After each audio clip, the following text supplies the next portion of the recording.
Hello and welcome to another webinar in our XRF webinar series Inside XRF. My name is Susan Aschenbrenner, and today we are having a look into another application.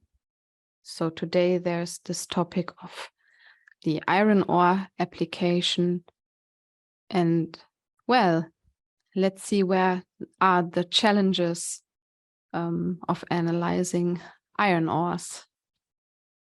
If there are any questions, please feel free to ask them in the Q&A section. And yeah, well, let's have a look where we are going today. So this is the overview over the content we are targeting today. We are talking about samples first, like which kind of samples we are even talking about.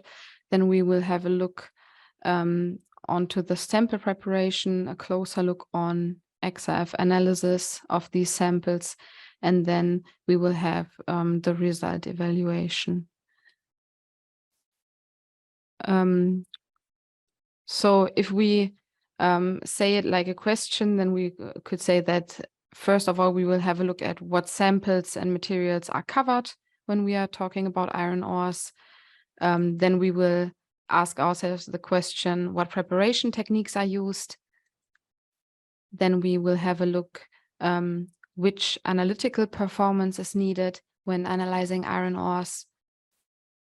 And in the end, I will show some examples so that we can match the theory with what is happening in real life. All right, let's first have a look onto the question, what samples and materials are covered? So as the title of the webinar already says, we are looking at iron ores today. Iron ores are iron-rich rocks and minerals. They are found in these kind of mines. And yeah, they are mostly iron oxides, different iron oxides, or also carbonates. There are also some more iron ores, but mostly they are mostly iron oxide or carbonates. They can also contain reduced parts. This will be important when we are talking about sample preparation later. So keep this in mind. What are we using these iron ores for? Iron ores are raw material for steel production. They are reduced to crude iron, and this is done by reducing the iron ore, and there are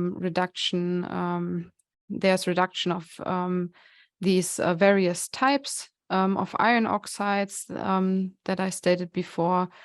And this is either done by using carbon or hydrogen, which is studied more upon recently. So not only the iron will be reduced, but also accompanying oxides. Yes, and this is what is done with the iron ore for steel production. When we are analyzing a sample or when we are having a sample, we always need an analytical question. So we have to ask ourselves some questions to get to the result that we are expecting. So first of all, I think it's clear that we want to analyze the content of our sample. And this might be because of some entrance test, because of quality control, but maybe also because you're in a mine and you wonder where to dig next. So there's different points of this whole chain of iron ore going on, and there are different parts and different points where it has to be tested and analyzed. So we also have to formulate an analytical question. So we have to ask ourselves which analytes we want to analyze. we have to ask ourselves which concentration ranges are important to us, and also in which tolerances we can accept the measurement values. So these are the questions that are important when I am setting up an application for a sample material. And in this case, we also have to ask those questions in terms of iron ore. So now there is, dependent on which tolerances I'm allowed to have, there's different possibilities to analyze iron ore, and the fastest, easiest possibility is to analyze iron ore using Handheld XRF. This is the most easy way to analyze iron ore, but it will come with higher error than, for example, analysis using wavelength dispersive XRF. This is also defined by a norm, so some clever heads already set together and made an ISO norm for this analysis. This is the ISO norm 95161, and it is called iron ore's determination of various elements by X-ray fluorescence spectrometry. So in this case, we are lucky because a lot of our analytical questions are already defined in the norm. Yeah, this is just something that that can happen when you're dealing with a sample, that there's already some normative things that are in a norm, and this gives us the possibility to get all of the experience of the people who wrote this norm. All right. So now I know what I want to do and what my tolerances will be. I will check for what preparation techniques can be used. In field, when I'm somewhere in the mine, the Handheld XRF is a good go-to method. What is happening in field is that the sample is actually just measured by holding the device to the sample. This is not so elegant sometimes because there can be dust that is on the instrument, and also we cannot forget that this is still like, and there's still an X-ray tube, and there's still X-rays. So there's also some kind of danger coming from this instrument when not used in a proper way. So keep this in mind. It's way more elegant to crush the sample a little bit, put it in a cup, put your handheld device in a holder, and measure the sample in the cup. This will not give any contamination, and is also a very fast technique to prepare these samples. When I'm in the lab and I have more time and I have more equipment, I would probably start with grinding my sample. Grinding has two things that are very good coming out of it. The first thing is that you reduce your particle size, and the second thing is that you homogenize the sample. And a homogeneous sample that is fine enough to analyze, this will result in true and reproducible values and true and reproducible measurement results, because this is highly dependent on the preparation that you are doing. We will talk about fused beads in a bit. And when you're preparing a fused bead, the grinding will also result in better solubility during the fusion process. And a fine powder is also important if you need to oxidize reduced parts. And if we remember from one of the very first slides, there can be reduced parts in iron ore. So this first step, if the powder is not fine enough when it enters the lab, this is the first thing to do.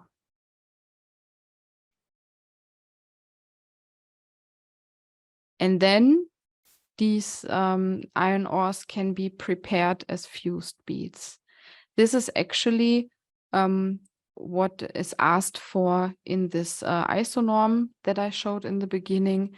They ask to prepare the iron ores as fused beads. Fused beads can be prepared manually, just using a furnace or a Bunsen burner, or a little bit more efficient using a fusion machine and an automatic fusion machine. FLUXANA fusion machines are called Vitriox, and there's Vitriox gas, which is gas-driven, and Vitriox electric, which is a furnace. And yes, those commercially available fusion machines, they are also allowed to be used to prepare a fused bead. And then the sample is fused as a bead by mixing it with a glass Bildner. So the sample is diluted and fused using a glass building material, and then you will get a glass bead that is homogeneous and perfect to measure. So how does it work for iron ores? First step is getting the sample and a glass building material together, which is mostly lithium borate, some kind of lithium borate or lithium borate mixture. In this case, if you remember that we are having some reduced parts maybe in our iron ores, it's also clever to add an oxidizing agent. In this case, the norm asks for sodium nitrate.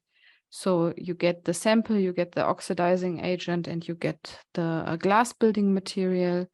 You homogenize it, and then you have your fusion mixture. You transfer the fusion mixture into a crucible, and then you ask yourself one time, is it possible that there is sulfides in my iron ore?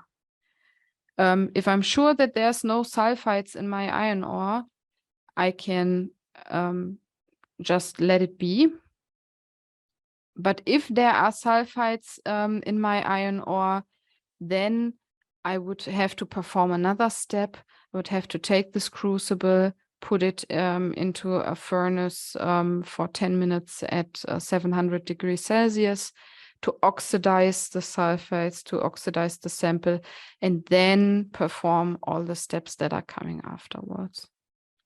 Why is oxidizing the sample or having only oxidized material or mostly oxidized material in my sample so important?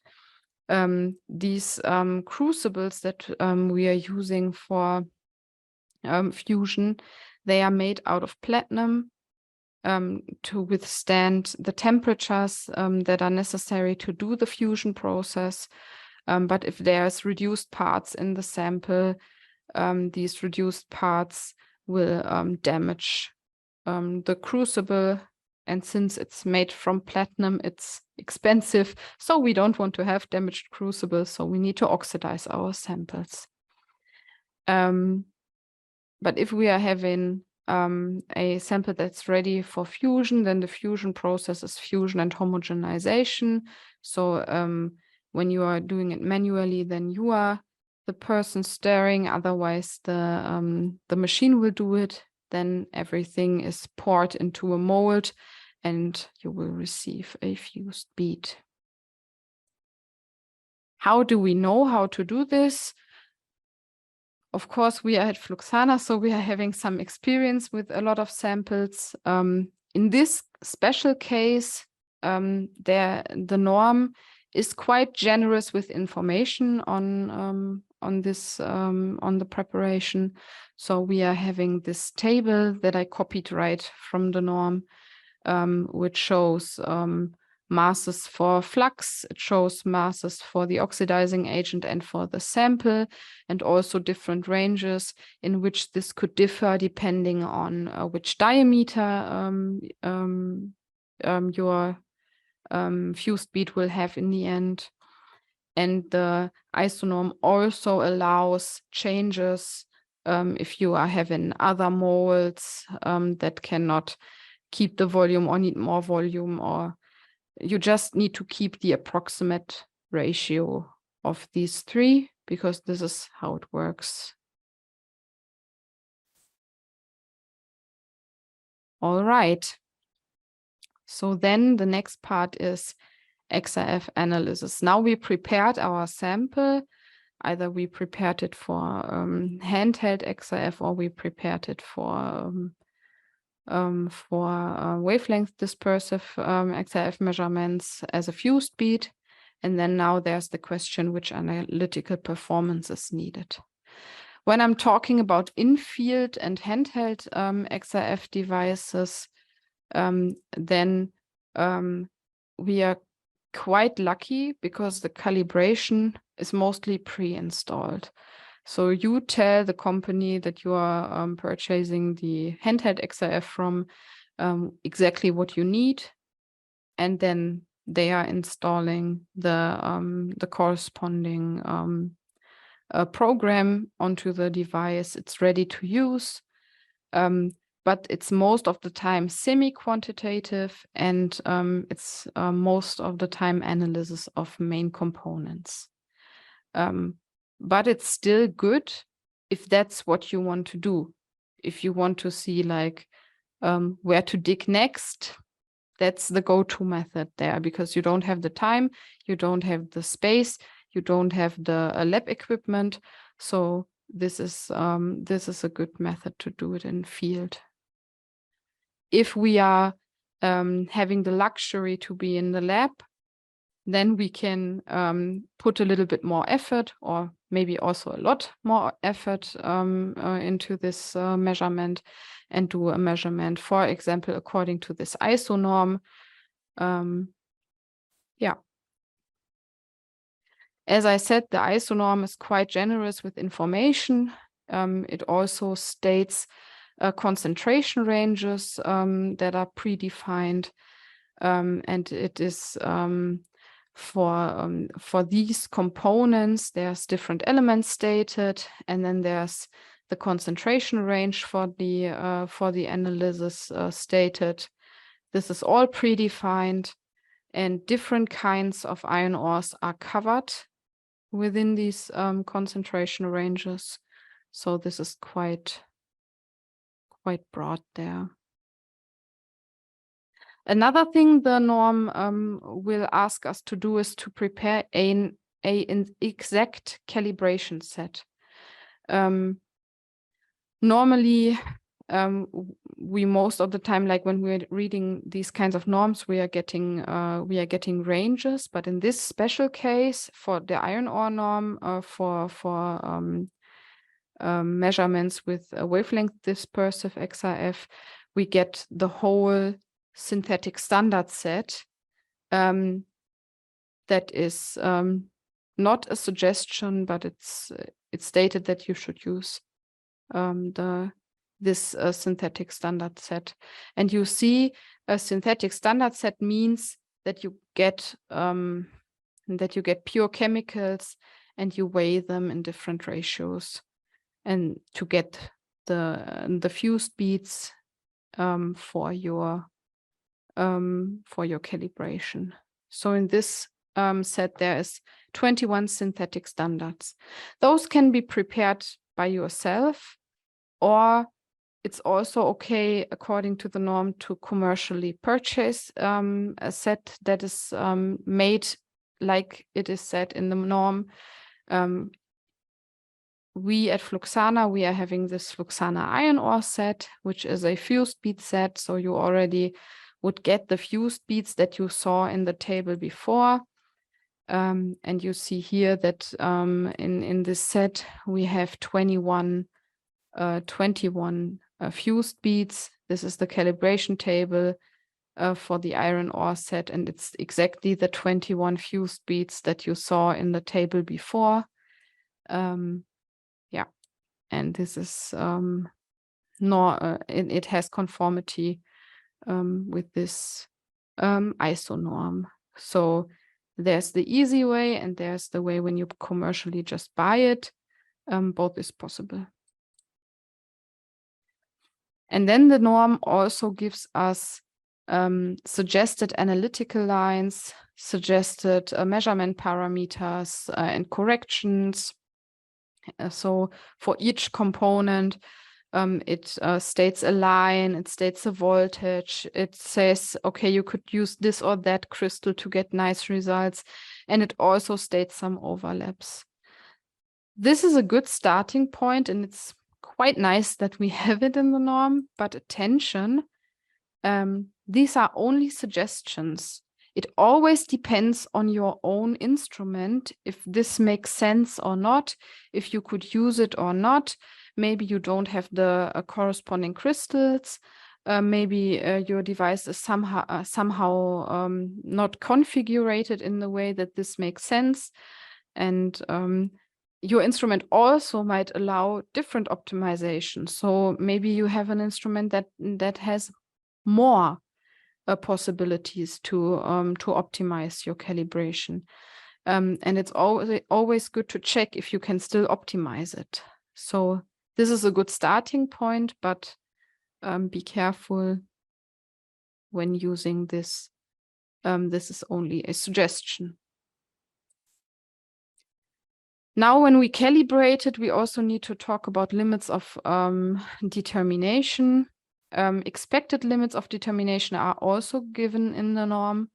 It makes sense to calculate your own limits, to check for your own limits, and then check with the tolerances that are stated here. The norm asks if it's out of tolerance, then you have to check for the reasons.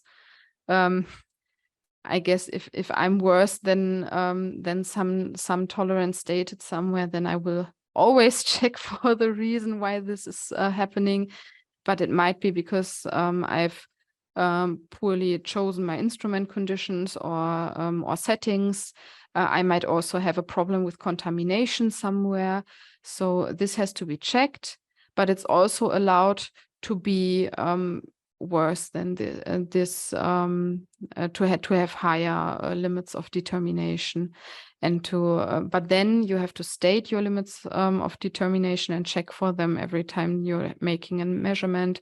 But this should be good practice anyways, to check for limits of determination once in a while. And now that we calibrated, we have also to talk about validation of our methods. In this case, we are talking about a completely synthetic calibration set. So all we are doing is we are taking pure chemicals, weighing them, and using these fused beads to set up our calibration. So in this case, it is really, really important to validate the method with certified reference materials, just to see if with a real life sample, this synthetic thing that I set up still works in reality. So it's always important to check your method and to validate your method, but it's even more important to do so when you don't have certified reference materials in your calibrating your machine. And the same goes for participation in round robins. This is also always a nice thing to see. What does my value, what value does my calibration show in comparison to other labs? And then when validating the method, the norm also gives us the possibility to check if we are doing a good job. There are tolerances stated here depending on the element and the concentration. And what we will look on to later especially is this red part, which is the independent duplicate standard deviation, so the standard deviation within one laboratory. There's also the standard deviation in between laboratories, and some more things are stated here in this table, but we will concentrate on this for now. And you can see that for each element, there is a regression equation which is dependent on the concentration. So for each element and each concentration, you can calculate the standard deviation that you should reach with your method. So now we talked a lot about theory. So let's have a look what this looks like in real life. I used pictures from our calibration FLUXANA iron ore that I showed before, which is conform with the norm that we talked about in the theory part. And first of all, I want to show you this silicon dioxide in iron ore calibration curve. It is done on the calibration was done on a wavelength dispersive XRF spectrometer, and you can see that the calibration looks quite good. But if you paid a little bit attention in the beginning and you saw the concentration ranges, or if you know iron ore very well, you will see that there's a calibration range here up until 100%.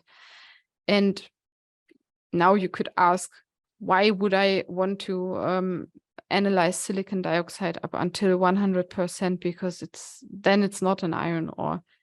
And you are completely right. This is the part that is stated in the norm. This is the calibration range that is asked for. These fused beads that I used as samples here, they are normally just used for overlap corrections and these kinds of things, but they fitted so well into the calibration that we decided to keep them to have the possibility to also measure some samples that are a little bit out of spec, or samples that behave or can be prepared similar to iron ores but contain more silicon dioxide. So this just gives us a little bit more flexibility, but norm-wise, this part of the calibration would be interesting. And then we measured a certified reference material and made a control chart. And we put limits to this control chart. This is quite common to say my control limit is 3 times sigma, so 3 times the standard deviation that we saw in the table before in the theory part. And you see that for silicon dioxide, we are within limits very well over the last few months and also before. Next, I would like to share the titanium dioxide and iron ore curve with you. Here we are having a similar thing. This is what the norm asks for, and we have a broader calibration range here, but still we can still keep within the limits that are asked for in the norm. So still we are here within the limits of 3 times standard deviation. So this is not a problem at all to have a larger calibration range here. And then last but not least, there's the main component, iron oxide in iron ore. And here we have it the other way around. So the norm only asks for this part of the calibration, the upper part of the calibration, but we also lowered our calibration range here because the set allows it. And this gives us a little bit more flexibility, but it would also be enough to have this. And also here we are having a control chart with the control limits that are given by the norm. Here we see that we are having like 1 point really off control limit. This would then be a reason to redo the measurement, redo the preparation, see why this is happening, and maybe work on the calibration a little bit more and make it work again. So we are running out of time, so a very fast summary. First, we talked about samples. We know that iron ore is an important raw material in the steel production. We know that iron in iron ore can be present in different forms and combined with different materials, so quite a broad material range there. And we saw that in blast furnaces, the iron ore is reduced to crude iron, and we are using carbon for it or hydrogen. Iron ore has to be analyzed at different points on the value chain. And then we saw that combined with this information, that we are having a sample preparation that is dependent on the method we are using. So if we are using Handheld XRF with very low effort we have to do to make the sample preparation work, or if we are doing analysis, for example, according to this ISO norm, then this is normatively predefined and asks for a little bit more effort. And in the end, we will have the XRF analysis, we have the result evaluation, and then this is all dependent on the method. The handheld method is fast and easy, but it also has only the possibility to give semi-quantitative results. And then in the lab, you have the possibility to look deeper inside the sample, and then work according to, for example, this ISO norm. You are allowed to use the FLUXANA calibration set, or you prepare your samples by yourself. But anyways, it's always important to test with certified reference materials if this is working well. So thank you for your attention. I'm glad you're still here. The next webinar coming in August will deal with continuous casting powder. So we are staying in the steel production sector and have a look onto the next application within this topic. If there are any questions, you can still ask them now. You can also just send an email with your question later on tomorrow or whenever you feel like you're having a question, and I will gladly answer all your questions via mail. Thank you for your attention again, and I wish you a nice rest of the day.